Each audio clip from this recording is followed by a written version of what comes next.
ಅವತ್ತು ಏನ್ ಘಟನೆ ಆಗಿತ್ತು, ಆ ತನಿಖಾಧಿಕಾರಿ ಏನ್ ಮಾಡ,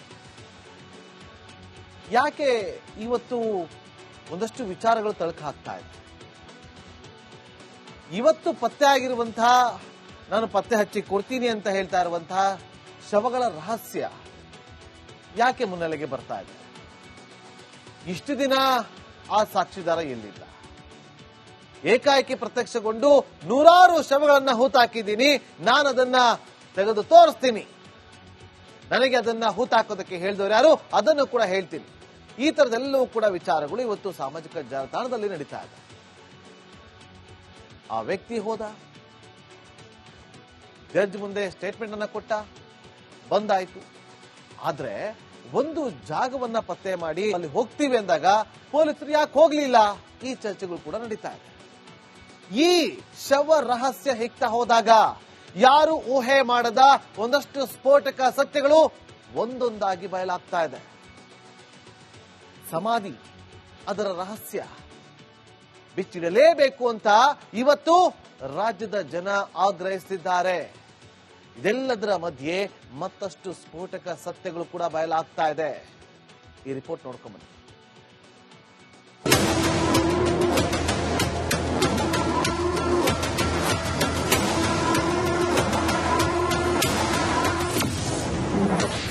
ಕೊಲೆ ಕಹಾನಿ ಬಿಚ್ಚಿಡ್ತಾವ ಹೂತಿಟ್ಟ ಶವಗಳು. ಧರ್ಮಸ್ಥಳದ ಸಮಾಧಿ ರಹಸ್ಯ ಬಯಲು. ಕಾಲಿನ ಗರ್ಭದಲ್ಲಿ ಮರೆಯಾಗಿದ್ದ ಒಂದು ನಿಗೂಢ ಪ್ರಕರಣ ಇದೀಗ ಬರೋಬ್ಬರಿ 22 ವರ್ಷಗಳ ನಂತರ ಮತ್ತೆ ಜೀವ ಪಡೆದಿದೆ. ಇದು ನಾಪತ್ತೆಯಾದ ಒಬ್ಬ ಯುವತಿಯ ಕಥೆಯಲ್ಲ, ಬದಲಿಗೆ ಶವ ಹೂತು ಹಾಕಿ ಪಾಪ ಪ್ರಜ್ಞೆಗೆ ಸಿಲುಕಿದ ಒಬ್ಬ ಅಸಹಾಯಕನ ಹೋರಾಟದ ಕತೆ.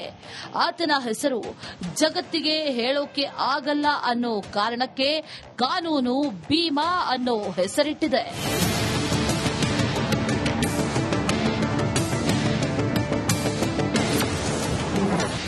ಧರ್ಮಸ್ಥಳ ಗುಡ್ಡದಲ್ಲೇ ರಾಶಿ ಶವಗಳು.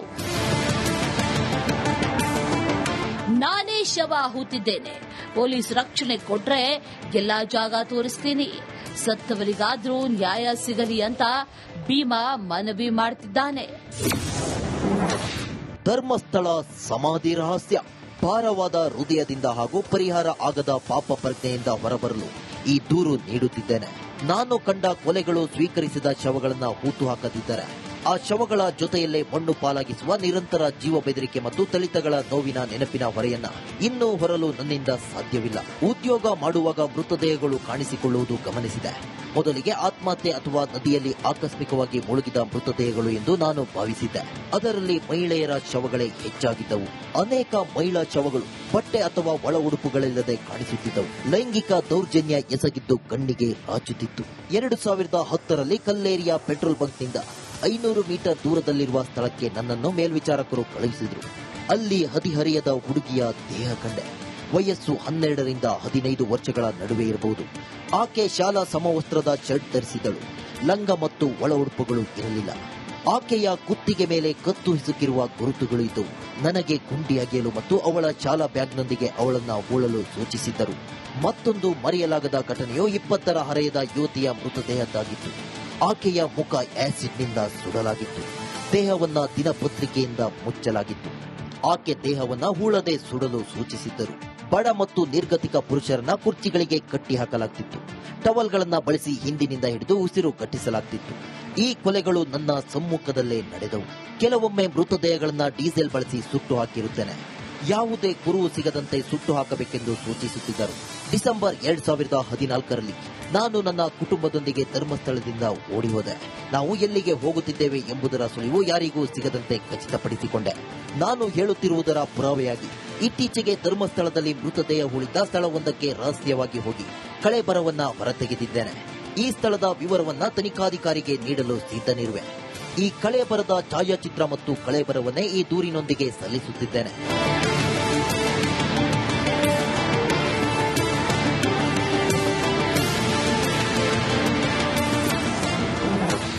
ಅಗತ್ಯತೆ ನೋಡಿಕೊಂಡು ಎಸ್ಐಟಿ ತನಿಖೆ ಅಂದ್ರು ಪರಂ.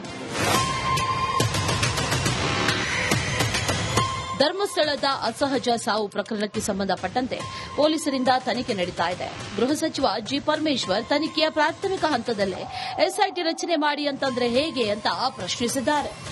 ಅವನು ಹೇಳಿಕೆ ಕೊಟ್ಟಿದ್ದಾನಲ್ಲ ವ್ಯಕ್ತಿ, ಆ ವಿಚಾರದಲ್ಲಿ ತನಿಖೆಯನ್ನ ಮಾಡ್ತಿದ್ದಾರೆ. ಇಲ್ಲ ಇದಕ್ಕೆ ಇನ್ನೂ ಹೆಚ್ಚಿನ ತನಿಖೆ ಅಗತ್ಯತೆ ಇದೆ ಅಂದ್ರೆ ಸರ್ಕಾರ ತೀರ್ಮಾನ ತಗೊಳುತ್ತೆ. ಪ್ರಿಲಿಮಿನರಿ ಎನ್ಕ್ವೈರಿ ಆಗುವಾಗಲೇ ನೀವು ಎಸ್ಐಟಿ ಕೊಡಿ, ನೀವು ಇದು ಕೊಡಿ ಅದು ಕೊಡಿ ಅಂತ ಹೇಳ್ಬಿಟ್ರೆ ನಮ್ಮ ಪೊಲೀಸ್ ಇಲಾಖೆ ಇರೋದ್ಯಾಕೆ? ಕೇರಳ ಸರ್ಕಾರಕ್ಕೆ ವಕೀಲರ ಪತ್ರ. ಕೆವಿ ಧನಂಜಯ್ ವಿರುದ್ಧ ಸುರೇಶ್ ಕುಮಾರ್ ಕಿಡಿ.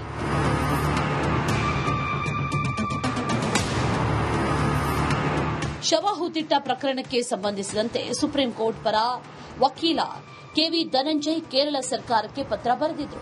ಲಾಯರ್ ನಡೆ ವಿರುದ್ಧ ಮಾಜಿ ಸಚಿವ ಸುರೇಶ್ ಕುಮಾರ್ ಕಿಡಿಕಾರಿದ್ದು, ನಮ್ಮ ರಾಜ್ಯದ ಪೊಲೀಸರ ಮೇಲೆ ನಂಬಿಕೆ ಇಟ್ಟುಕೊಳ್ಳಿ ಅಂದಿದ್ದಾರೆ. ಕೇರಳ ಸರ್ಕಾರ ಸುಪ್ರೀಂ ಕೋರ್ಟ್ನು ಕೂಡ ಅಪ್ರೋಚ್ ಮಾಡಬೇಕು ಅಂತ ಅವ್ರು ಹೇಳ್ತಾರೆ. ನಮ್ಮ ರಾಜ್ಯದ ವ್ಯವಸ್ಥೆ ಬಗ್ಗೆ ನಮಗೆ ನಂಬಿಕೆ ಇಲ್ವೋ, ವಿಶ್ವಾಸ ಇಲ್ವೋ, ಸರಿಯಾಗಿ ನಡೀತಾರೋ ಇಲ್ವೋ ಅನ್ನೋದೊಂದಿದೆ ಅಂತ.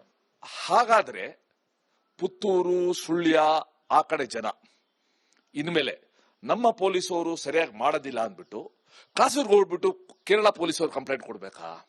ಅನಾಮಧೇಯ ವ್ಯಕ್ತಿಯೊಬ್ಬ ಮ್ಯಾಜಿಸ್ಟ್ರೇಟ್ ನ್ಯಾಯಾಲಯದಲ್ಲಿ ಪ್ರಕರಣದ ಪ್ರಮುಖ ಸಾಕ್ಷಿಯಾಗಿ ತನ್ನ ಹೇಳಿಕೆ ಕೂಡ ದಾಖಲಿಸಿದ್ದು, ಪ್ರಕರಣ ಸಂಬಂಧ ಸೂಕ್ತ ತನಿಖೆ ನಡೆಯಬೇಕಿದೆ ಅಂತ ಅನೇಕರು ಆಗ್ರಹಿಸಿದ್ದಾರೆ. ಈ ಸಂಬಂಧ ಸೋಷಿಯಲ್ ಮೀಡಿಯಾದಲ್ಲೂ ಭಾರೀ ಚರ್ಚೆ ನಡೀತಾ ಇದೆ. Bureau report, republic Kannada. ಅವತ್ತು ಏನ್ ಘಟನೆ ಆಗಿತ್ತು, ಆ ತನಿಖಾಧಿಕಾರಿ ಏನ್ ಮಾಡಿ, ಯಾಕೆ ಇವತ್ತು ಒಂದಷ್ಟು ವಿಚಾರಗಳು ತಳಕು ಹಾಕ್ತಾ ಇದೆ? ಇವತ್ತು ಪತ್ತೆ ಆಗಿರುವಂತಹ, ನಾನು ಪತ್ತೆ ಹಚ್ಚಿ ಕೊಡ್ತೀನಿ ಅಂತ ಹೇಳ್ತಾ ಇರುವಂತಹ ಶವಗಳ ರಹಸ್ಯ ಯಾಕೆ ಮುನ್ನೆಲೆಗೆ ಬರ್ತಾ ಇದೆ? ಇಷ್ಟು ದಿನ ಆ ಸಾಕ್ಷಿದಾರ ಎಲ್ಲಿದ್ದ? ಏಕಾಏಕಿ ಪ್ರತ್ಯಕ್ಷಗೊಂಡು ನೂರಾರು ಶವಗಳನ್ನ ಹೂತಾಕಿದ್ದೀನಿ, ನಾನು ಅದನ್ನ ತೆಗೆದು ತೋರಿಸ್ತೀನಿ, ನನಗೆ ಅದನ್ನ ಹೂತಾಕೋದಕ್ಕೆ ಹೇಳಿದವರು ಯಾರು ಅದನ್ನು ಕೂಡ ಹೇಳ್ತೀನಿ. ಈ ತರದೆಲ್ಲವೂ ಕೂಡ ವಿಚಾರಗಳು ಇವತ್ತು ಸಾಮಾಜಿಕ ಜಾಲತಾಣದಲ್ಲಿ ನಡೀತಾ ಇದೆ. ಆ ವ್ಯಕ್ತಿ ಹೋದ, ಜಡ್ಜ್ ಮುಂದೆ ಸ್ಟೇಟ್ಮೆಂಟ್ ಅನ್ನ ಕೊಟ್ಟ, ಬಂದಾಯ್ತು. ಆದ್ರೆ ಒಂದು ಜಾಗವನ್ನ ಪತ್ತೆ ಮಾಡಿ ಅಲ್ಲಿ ಹೋಗ್ತೀವಿ ಅಂದಾಗ ಪೊಲೀಸರು ಯಾಕೆ ಹೋಗ್ಲಿಲ್ಲ? ಈ ಚರ್ಚೆಗಳು ಕೂಡ ನಡೀತಾ ಇದೆ. ಈ ಶವ ರಹಸ್ಯ ಹೆಕ್ತಾ ಹೋದಾಗ ಯಾರು ಊಹೆ ಮಾಡದ ಒಂದಷ್ಟು ಸ್ಫೋಟಕ ಸತ್ಯಗಳು ಒಂದೊಂದಾಗಿ ಬಯಲಾಗ್ತಾ ಇದೆ. ಸಮಾಧಿ, ಅದರ ರಹಸ್ಯ ಬಿಚ್ಚಿಡಲೇಬೇಕು ಅಂತ ಇವತ್ತು ರಾಜ್ಯದ ಜನ ಆಗ್ರಹಿಸುತ್ತಿದ್ದಾರೆ. ಇದೆಲ್ಲದರ ಮಧ್ಯೆ ಮತ್ತಷ್ಟು ಸ್ಫೋಟಕ ಸತ್ಯಗಳು ಕೂಡ ಬಯಲಾಗ್ತಾ ಇದೆ. ಈ ರಿಪೋರ್ಟ್ ನೋಡ್ಕೊಂಡ್ಬನ್ನಿ.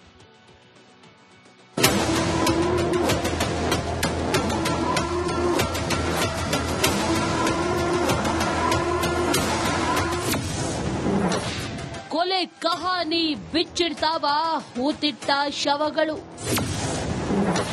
ಧರ್ಮಸ್ಥಳದ ಸಮಾಧಿ ರಹಸ್ಯ ಬಯಲು.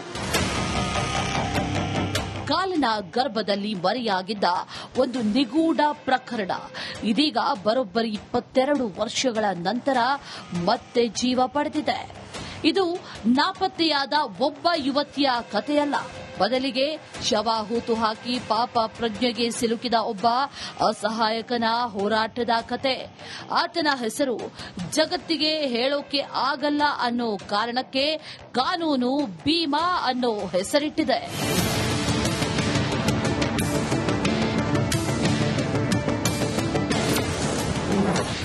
ಧರ್ಮಸ್ಥಳ ಗುಡ್ಡದಲ್ಲೇ ರಾಶಿ ಶವಗಳು. ನಾನೇ ಶವ ಹೂತಿದ್ದೇನೆ, ಪೊಲೀಸ್ ರಕ್ಷಣೆ ಕೊಟ್ರೆ ಎಲ್ಲಾ ಜಾಗ ತೋರಿಸ್ತೀನಿ, ಸತ್ತವರಿಗಾದ್ರೂ ನ್ಯಾಯ ಸಿಗಲಿ ಅಂತ ಭೀಮಾ ಮನವಿ ಮಾಡ್ತಿದ್ದಾನೆ. ಧರ್ಮಸ್ಥಳ ಸಮಾಧಿ ರಹಸ್ಯ. ಭಾರವಾದ ಹೃದಯದಿಂದ ಹಾಗೂ ಪರಿಹಾರ ಆಗದ ಪಾಪ ಪ್ರಜ್ಞೆಯಿಂದ ಹೊರಬರಲು ಈ ದೂರು ನೀಡುತ್ತಿದ್ದೇನೆ. ನಾನು ಕಂಡ ಕೊಲೆಗಳು ಸ್ವೀಕರಿಸಿದ ಶವಗಳನ್ನ ಹೂತು ಹಾಕದಿದ್ದರೆ ಆ ಶವಗಳ ಜೊತೆಯಲ್ಲೇ ಮಣ್ಣು ಪಾಲಾಗಿಸುವ ನಿರಂತರ ಜೀವ ಬೆದರಿಕೆ ಮತ್ತು ಥಳಿತಗಳ ನೋವಿನ ನೆನಪಿನ ಹೊರೆಯನ್ನ ಇನ್ನೂ ಹೊರಲು ನನ್ನಿಂದ ಸಾಧ್ಯವಿಲ್ಲ. ಉದ್ಯೋಗ ಮಾಡುವಾಗ ಮೃತದೇಹಗಳು ಕಾಣಿಸಿಕೊಳ್ಳುವುದು ಗಮನಿಸಿದೆ. ಮೊದಲಿಗೆ ಆತ್ಮಹತ್ಯೆ ಅಥವಾ ನದಿಯಲ್ಲಿ ಆಕಸ್ಮಿಕವಾಗಿ ಮುಳುಗಿದ ಮೃತದೇಹಗಳು ಎಂದು ನಾನು ಭಾವಿಸಿದ್ದೆ. ಅದರಲ್ಲಿ ಮಹಿಳೆಯರ ಶವಗಳೇ ಹೆಚ್ಚಾಗಿದ್ದವು. ಅನೇಕ ಮಹಿಳಾ ಶವಗಳು ಬಟ್ಟೆ ಅಥವಾ ಒಳ ಉಡುಪುಗಳಿಲ್ಲದೆ ಕಾಣಿಸುತ್ತಿದ್ದವು. ಲೈಂಗಿಕ ದೌರ್ಜನ್ಯ ಎಸಗಿದ್ದು ಕಣ್ಣಿಗೆ ರಾಚುತ್ತಿತ್ತು. 2010ರಲ್ಲಿ ಕಲ್ಲೇರಿಯ ಪೆಟ್ರೋಲ್ ಬಂಕ್ನಿಂದ 500 ಮೀಟರ್ ದೂರದಲ್ಲಿರುವ ಸ್ಥಳಕ್ಕೆ ನನ್ನನ್ನು ಮೇಲ್ವಿಚಾರಕರು ಕಳುಹಿಸಿದರು. ಅಲ್ಲಿ ಹದಿಹರೆಯದ ಹುಡುಗಿಯ ದೇಹ ಕಂಡೆ. ವಯಸ್ಸು 12ರಿಂದ 15 ವರ್ಷಗಳ ನಡುವೆ ಇರಬಹುದು. ಆಕೆ ಶಾಲಾ ಸಮವಸ್ತ್ರದ ಶರ್ಟ್ ಧರಿಸಿದ್ದಳು. ಲಂಗ ಮತ್ತು ಒಳ ಉಡುಪುಗಳು ಇರಲಿಲ್ಲ. ಆಕೆಯ ಕುತ್ತಿಗೆ ಮೇಲೆ ಕತ್ತು ಹಿಸುಕಿರುವ ಗುರುತುಗಳು ಇದ್ದವು. ನನಗೆ ಗುಂಡಿ ಅಗೆಯಲು ಮತ್ತು ಅವಳ ಶಾಲಾ ಬ್ಯಾಗ್ನೊಂದಿಗೆ ಅವಳನ್ನ ಹೂಳಲು ಸೂಚಿಸಿದ್ದರು. ಮತ್ತೊಂದು ಮರೆಯಲಾಗದ ಘಟನೆಯು 20ರ ಹರೆಯದ ಯುವತಿಯ ಮೃತದೇಹದ್ದಾಗಿತ್ತು. ಆಕೆಯ ಮುಖ ಆಸಿಡ್ನಿಂದ ಸುಡಲಾಗಿತ್ತು. ದೇಹವನ್ನ ದಿನಪತ್ರಿಕೆಯಿಂದ ಮುಚ್ಚಲಾಗಿತ್ತು. ಆಕೆ ದೇಹವನ್ನ ಹೂಳದೆ ಸುಡಲು ಸೂಚಿಸಿದ್ದರು. ಬಡ ಮತ್ತು ನಿರ್ಗತಿಕ ಪುರುಷರನ್ನ ಕುರ್ಚಿಗಳಿಗೆ ಕಟ್ಟಿ ಹಾಕಲಾಗ್ತಿತ್ತು. ಟವಲ್ಗಳನ್ನ ಬಳಸಿ ಹಿಂದಿನಿಂದ ಹಿಡಿದು ಉಸಿರು ಗಟ್ಟಿಸಲಾಗ್ತಿತ್ತು. ಈ ಕೊಲೆಗಳು ನನ್ನ ಸಮ್ಮುಖದಲ್ಲೇ ನಡೆದವು. ಕೆಲವೊಮ್ಮೆ ಮೃತದೇಹಗಳನ್ನ ಡೀಸೆಲ್ ಬಳಸಿ ಸುಟ್ಟು ಹಾಕಿರುತ್ತೇನೆ. ಯಾವುದೇ ಕುರುವು ಸಿಗದಂತೆ ಸುಟ್ಟು ಹಾಕಬೇಕೆಂದು ಸೂಚಿಸುತ್ತಿದ್ದರು. ಡಿಸೆಂಬರ್ 2014ರಲ್ಲಿ ನಾನು ನನ್ನ ಕುಟುಂಬದೊಂದಿಗೆ ಧರ್ಮಸ್ಥಳದಿಂದ ಓಡಿ ಹೋದೆ. ನಾವು ಎಲ್ಲಿಗೆ ಹೋಗುತ್ತಿದ್ದೇವೆ ಎಂಬುದರ ಸುಳಿವು ಯಾರಿಗೂ ಸಿಗದಂತೆ ಖಚಿತಪಡಿಸಿಕೊಂಡೆ. ನಾನು ಹೇಳುತ್ತಿರುವುದರ ಪುರಾವೆಯಾಗಿ ಇತ್ತೀಚೆಗೆ ಧರ್ಮಸ್ಥಳದಲ್ಲಿ ಮೃತದೇಹ ಉಳಿದ ಸ್ಥಳವೊಂದಕ್ಕೆ ರಹಸ್ಯವಾಗಿ ಹೋಗಿ ಕಳೇಬರವನ್ನ ಹೊರತೆಗೆದಿದ್ದೇನೆ. ಈ ಸ್ಥಳದ ವಿವರವನ್ನ ತನಿಖಾಧಿಕಾರಿಗೆ ನೀಡಲು ಸಿದ್ಧನಿರುವೆ. ಈ ಕಳೇಬರದ ಛಾಯಾಚಿತ್ರ ಮತ್ತು ಕಳೇಬರವನ್ನೇ ಈ ದೂರಿನೊಂದಿಗೆ ಸಲ್ಲಿಸುತ್ತಿದ್ದೇನೆ.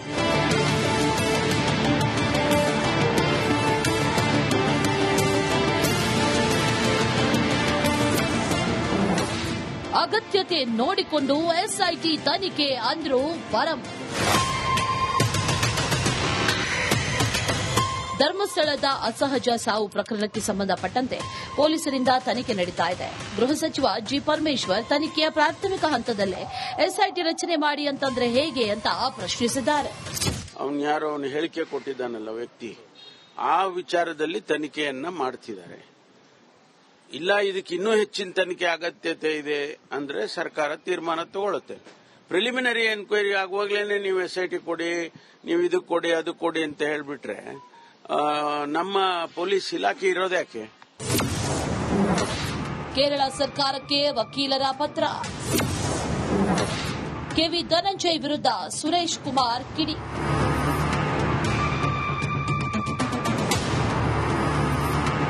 ಶವ ಹೂತಿಟ್ಟ ಪ್ರಕರಣಕ್ಕೆ ಸಂಬಂಧಿಸಿದಂತೆ ಸುಪ್ರೀಂ ಕೋರ್ಟ್ ಪರ ವಕೀಲ ಕೆವಿ ಧನಂಜಯ್ ಕೇರಳ ಸರ್ಕಾರಕ್ಕೆ ಪತ್ರ ಬರೆದಿದ್ರು.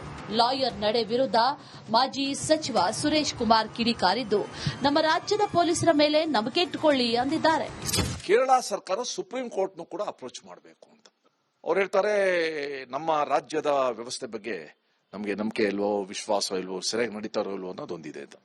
ಹಾಗಾದ್ರೆ ಪುತ್ತೂರು, ಸುಳ್ಯ ಆ ಕಡೆ ಜನ ಇನ್ಮೇಲೆ ನಮ್ಮ ಪೊಲೀಸವರು ಸರಿಯಾಗಿ ಮಾಡೋದಿಲ್ಲ ಅಂದ್ಬಿಟ್ಟು ಕಾಸೂರ್ಗೆ ಹೋಗ್ಬಿಟ್ಟು ಕೇರಳ ಪೊಲೀಸರು ಕಂಪ್ಲೇಂಟ್ ಕೊಡ್ಬೇಕಾ?